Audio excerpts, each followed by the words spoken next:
आज गोस्वामी तुलसीदास जी की जयंती है। संवत 1554 में श्रावण शुक्ला सप्तमी के दिन जन्मे थे। श्रावण शुक्ला सप्तमी तुलसी धरे शरीर। राजापुर, चित्रकूट में राजापुर है, मैं वहां पर गया हूं। वहां पर उनका जन्म हुआ था। उनकी माता जी का नाम हुलसी, पिताजी का नाम पंडित आत्माराम दुबे था। सरयुपारी ब्राह्मण थे। जन्म देने के तत्काल बाद उनकी माता का निधन हो जाता है। कुछ काल बाद पिता का भी निधन हो जाता है और उसके बाद में इनकी दाई थी, वो इनको अपने साथ लेकर के चली जाती है। वहीं पर थोड़ा पालन पोषण होता है। उसके बाद 3-4 वर्ष बाद उसकी भी मृत्यु हो जाती है। 5-6 वर्ष की व्यवस्था।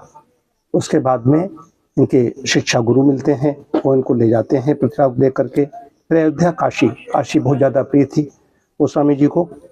काशी में उन्होंने अधिकांश समय बिताया और उनके गुरु ने उनको वेद वेदांग को सबकी शिक्षा दी और मानस का भी वहीं पर उन्होंने ये लिखा, रामचरितमानस को। उसके बाद वे राजापुर लौट आए, अपने गांव वापस आ गए।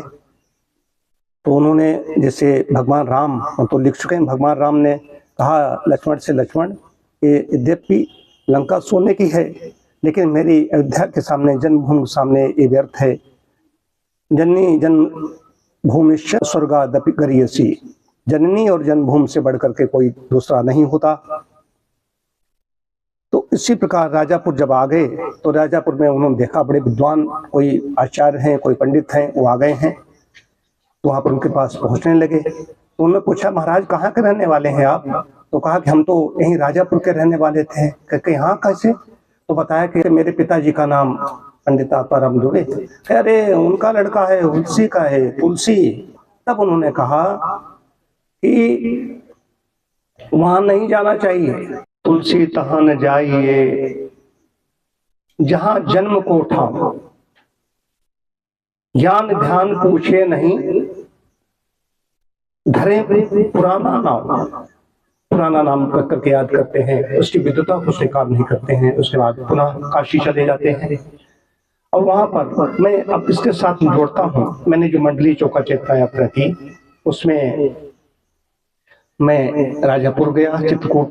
वहां पर चित्रकूट में जहाँ गोस्वामी जी जन्मे हैं वहां पर स्मारक बना हुआ है उनका। उनकी मूल प्रति रखी हुई है, उनकी हस्तलिखित। उसको भी मैंने अपने पढ़ा और हवन मैंने वहां पर किया। और उसके बाद चित्रकूट मैंने जो मंदाकिनी उद्गम है वहां पर हवन किया। और काशी में भी जहाँ गोस्वामी जी ने समय बिताया वहां पर हमें वहाँ के हमारे छोटे भाई जैसे प्रकांड विद्वान ज्योतिषाचार्य त्रिस्कंद ज्योतिर्वेद शशांक शेखर शुभ जी के साथ में हमने वहां पर यज्ञ किया, हवन किया। और भी कायाकल्प केंद्र के सदस्य हमारे साथ में थे।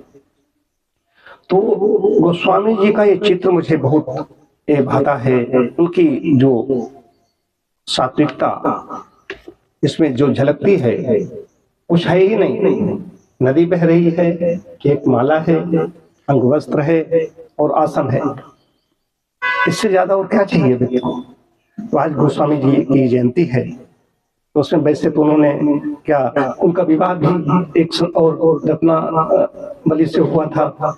यमुना नदी के किनारे राजापुर है और उसके पास में ही वो गांव है। उनका भी मंदिर बना, मैंने देखा नहीं, रत्ना मंदिर उधर बना है बताया गया।